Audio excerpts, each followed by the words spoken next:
Welcome, everyone. This is Coaching in Session, and my name is Michael Rearden, and today I'll be your mindset coach. And today we're going to be talking about emotional intelligence and how it doesn't work. Recently, I had a guest on the podcast, and one of the things that she said was, we need to teach emotional intelligence to adults. I almost lost it. You can see in the interview, if you haven't already, go back, but I am going to be playing a clip just momentarily. But before I do that, I do want to talk about emotional intelligence and where it's good and where it's bad. And I did write a blog out for people to understand, to read it through. I think it's like 4 pages long. Emotional intelligence is good for younger people, pre-K and kindergarten. They're learning the world for the first time. They need to understand their emotions. For example, why do I feel this way? We need to teach them that. Otherwise, they won't know. So once they learn it, then they're going to be ready for the real world. Or so we thought. But then there's another aspect to emotional intelligence. Everyone's emotions, right? There's big LGBT stuff going on into the school system where teachers will put a pride flag in place of the American flag. And I mean, again, your classroom, but at the same time, what are we teaching our children? We're teaching opinions at this point. They live in America. Why can't they see the American flag? If we live in Texas, we have Texas flags. There's nothing wrong with that. Heck, I know there is a big issue with the Confederate flag or statues that represent slavery or the Confederacy. I do not care about that. It doesn't affect me. I'm going to live my life the way I want to live. No one's going to stop me. Emotional intelligence is just a fantasy world that many people want to live in. Oh, let's be nice to each other. Oh, let's all understand each other's feelings. Let's demasculate men and make more women more masculine so they can be more uplifting and independent and not need a man. Tell me how that's going to work out when war goes out, civil war goes out. Men are going to be fighting. Maybe some women are going to go fight. But the draft's for men, not for women. So depending on your mindset, should we all just be equal and all be in touch with our emotions and be able to talk about them freely? Because we do have a stigma in the male culture and the male community. Men don't talk about their emotions. Men shouldn't talk about their emotions. And there are certain aspects that I agree, and I'm going to be breaking that down today. Let's get into the blog really quickly, and then after we're going to get into the video clip. All right, so if you're new to the channel, head over to revenconcepts.com, go to resources, down the blog, and then you'll see emotional intelligence is the blog for today. Now, it came out yesterday. If you're listening to this on Monday, we have a blog that comes out every Sunday, 10 a.m. Central Standard Time, that you can read at your leisure, and you can gain some knowledge and you can understand a deeper mindset into the human mind. Now, I talked about this earlier in the episode. Emotional intelligence is good when you're younger. Be it you're not teaching opinions to the child. It's not an opinion that I think you're angry, or that's anger, or this is happiness when someone smiles. Not saying that someone can't smile and be sad. A generalization so they can understand if I'm smiling, if I feel good, if I feel these butterflies. What is love? Baby, don't hurt me, right? So we are just trying to figure out what our emotions are in the beginning. We don't know how to express them, but we have gone so far. We have gone too far. Oh, we have to feel this way because this happened and we were this type of culture. I mean, Jesus. I do not care if white people owned slaves before. Okay? Are we still living in that time? No, we're not.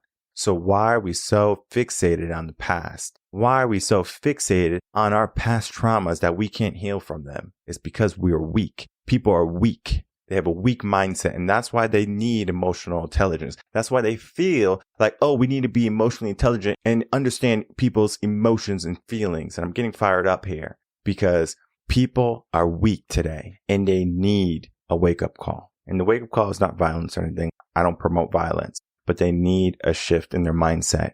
For example, I have a son. Do you think I'm raising him to be weak? Not a trick question. Anyone who knows me knows he's not. All my wife's friends who sees me around him, they're like, oh, you're raising him to be a man. Why in the world does that even have to be a conversation? You're raising him how to be a man. He's a male. I'm a man. I'm the father. I have to raise him. So why would I not teach him how to be a man? It's a shocker for people. Oh, you're raising him how to be strong. What? Why is it so common that we're raising weak men? Oh, because we have to apply emotional intelligence into the mix, right? That's it. That's going to be the fix. That's going to fix everything. Because if we look at the incarceration rate for men doing violent crimes, it's higher than women. But again, we look at emotional intelligence in women. Women will go out and they will get self-help quicker than men. They'll talk to their friends about emotions or things that are happening in life more readily than men. It's because women have that type of mindset to be emotionally intelligent because they have to be caregivers to the children. Talk about it in here too. There's an aspect in this blog also. I talk about raising a child and how to do it. Most people think they know how to raise a kid, or they just kind of go through the process of raising a kid. Eventually it's going to be a book, but today is a blog. I'm going to give you the secrets to how to raise a child without just emotional intelligence, how to raise a proper child in today's world. And it's going to be dependent on some factors, but generalization, here it is. In order to raise a proper child, you are going to, again, in pre-K and kindergarten, teach them about emotional intelligence, how to understand their emotions. You're not going to instill other emotions onto them. For example, you're a boy. Oh, you want to be a girl? That's fine. That's a feeling. No. If they're a boy, they're a boy. If they're a girl, they're a girl. We're not instilling different types of genders on them. We're not going to give them adult problems. They're kids. What emotions do they have? Are they happy? They're sad? They're angry? And then we can start to evolve from there. From 0 to 7, the primary caregiver should be the mother. I'm not saying that the father can't help. I'm not saying that the father can't raise their children. Take them out to sporting events, games, swimming, grocery store, taking care of them, changing some diapers. I'm not saying that. The primary caregiver, meaning the attachment should be greater with the child than the mom. Not saying that child is not going to love daddy when he comes home from work. Kids will run over, daddy's home. Let it happen.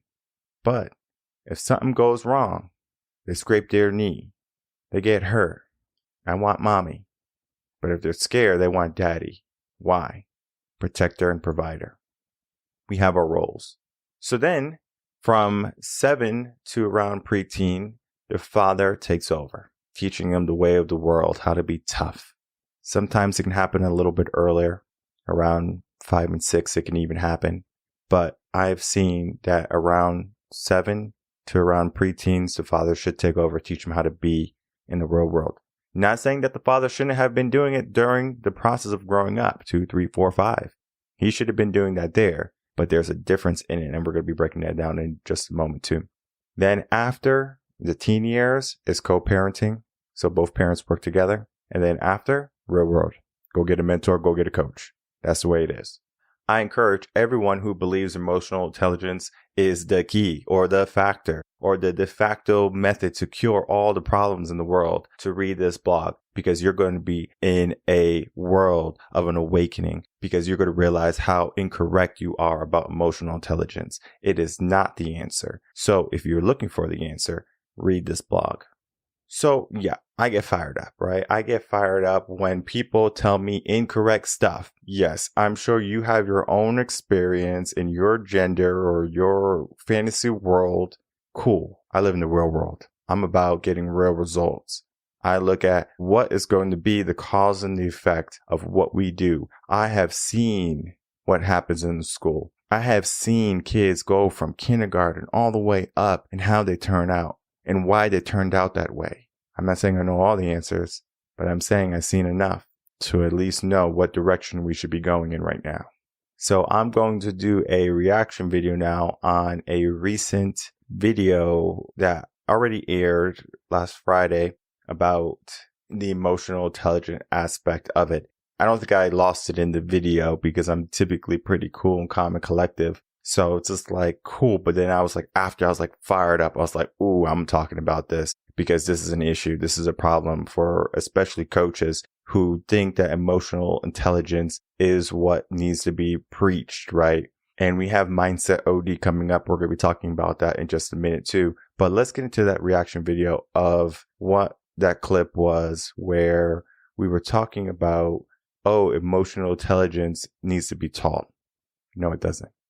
I've long said that if we could just teach emotion management or emotional intelligence in schools and, do something for the adults to catch them up. But if we could start doing that in schools and also have like a life skills class. And I think some places are doing it, but I think it's some colleges or maybe community colleges that are doing it. That needs to be more prevalent.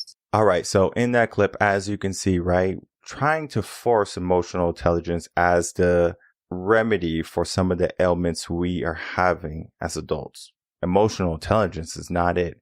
We all have stress. We all have problems. We all have things we're working through. Now, you can go talk to a therapist if you're having some traumas and you need to release some emotional tension. If you're ready for results, you get a coach. Not saying that a coach can't hold the space for you too, but you need to make sure that you're in the right mindset to go out and get what you want and to know that you're not going to allow certain things in your life that you don't want or that are not conducive to you. Now, there's another thing in the video I'm going to play right now. The aspect of not knowing someone, but then not being able to put yourself in their shoes too, crazy. Here's that clip. Right? There's a difference with that. So that relationship by nature has that dynamic in there.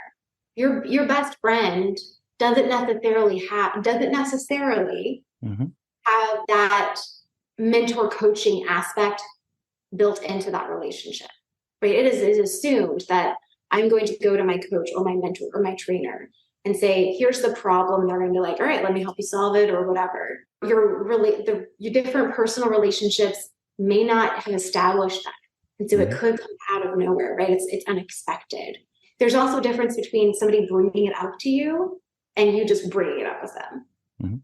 And then the last thing is I've gotten a lot better.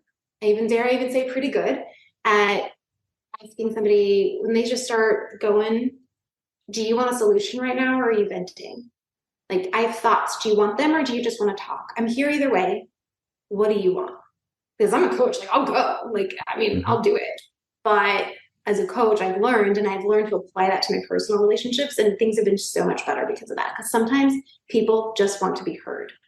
But then to your point, other times people need help finding those solutions. So again, it's just, okay, I might want this in this situation, but is that what they need? Is that what they want? There is a place for friends to check in and put a little thing out there for that person.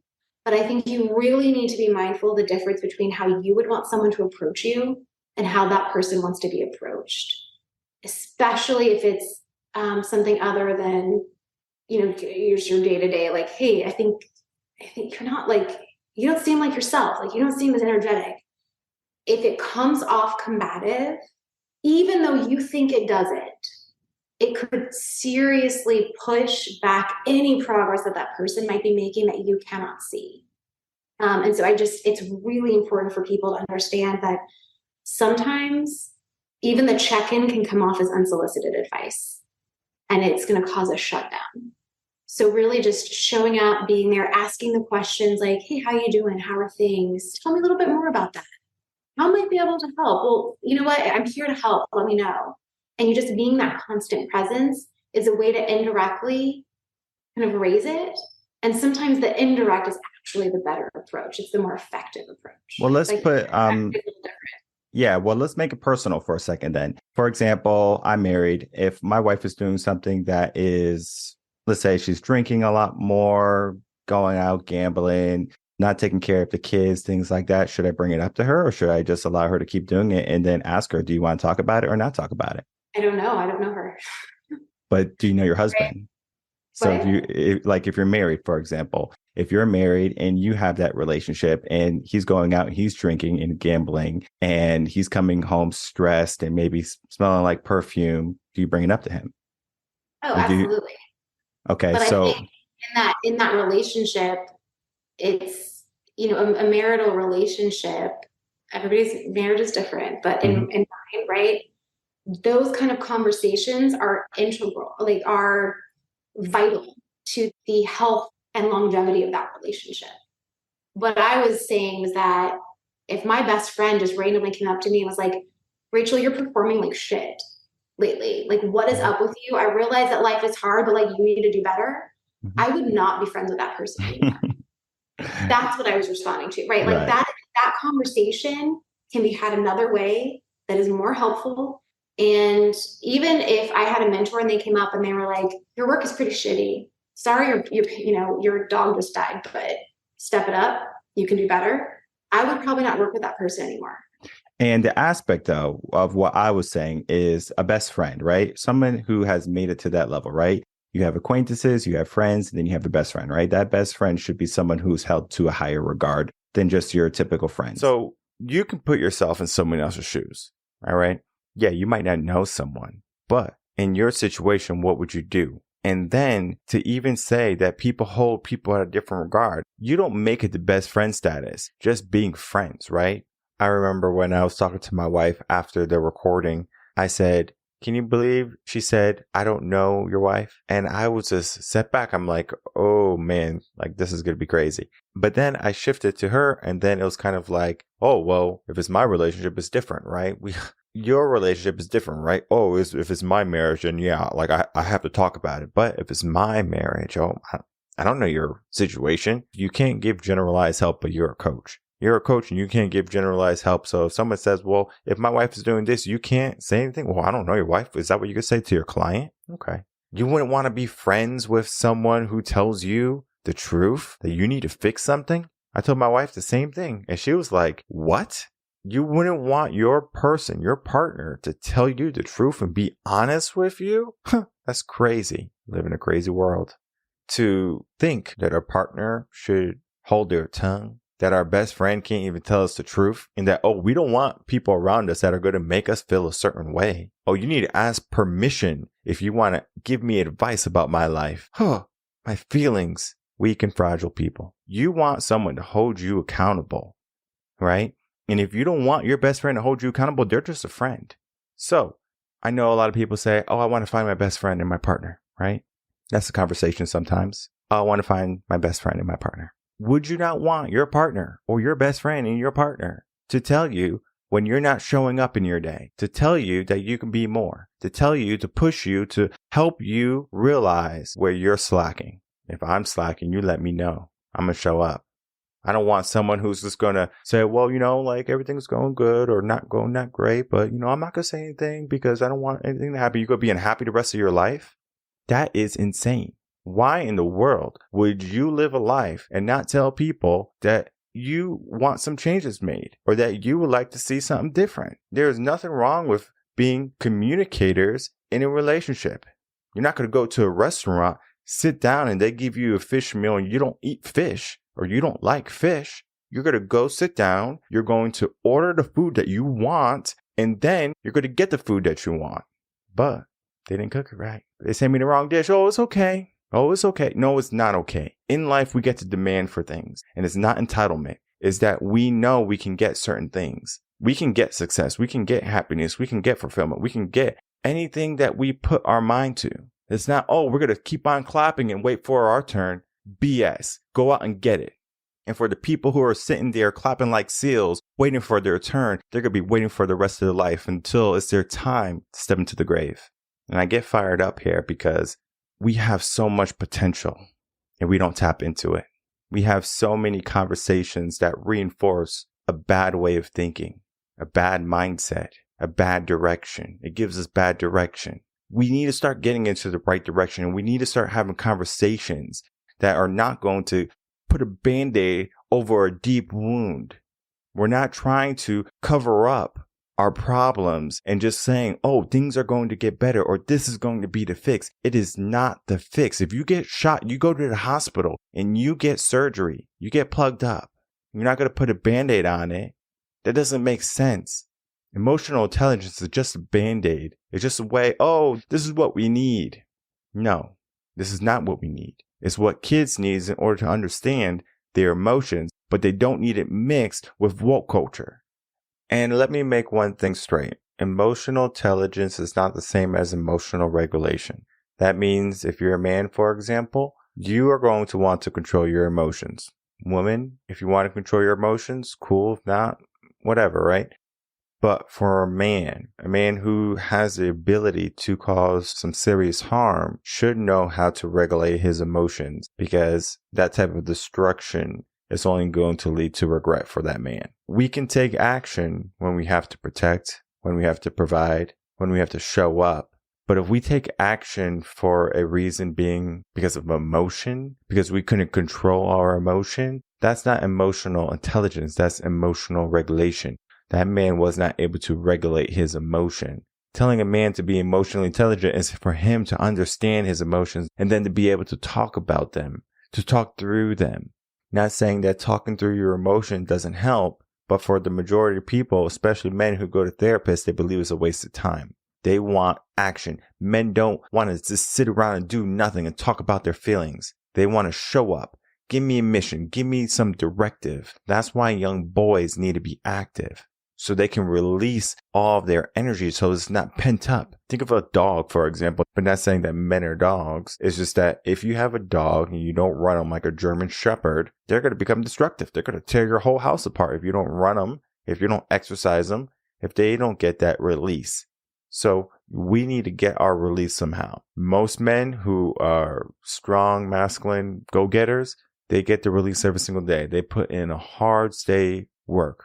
Whatever they do, they're going home, they're coming home, and they're laying their head on their pillow and they're exhausted. That's how you know you had a good day. You don't need to regulate your emotions because you have expended your energy. If you have this excess energy to act on your emotions, you're not doing enough in your day. So regardless of that, all of this is in lieu of Mindset OD. Mindset OD is going to be a new show premiering very soon. And you're going to, of course, understand what Mindset OD is. Mindset OD is basically mindset overdose, and it's going to be helping people understand current mindsets. How are we going to do that? Similar to how I just did with my past guests, we did have a good conversation. Even though the mindset wasn't what I would promote, we have to be aware of individuals that have mindsets like this. So Mindset OD is going to be talking to individuals live with mindsets that maybe are in woke culture,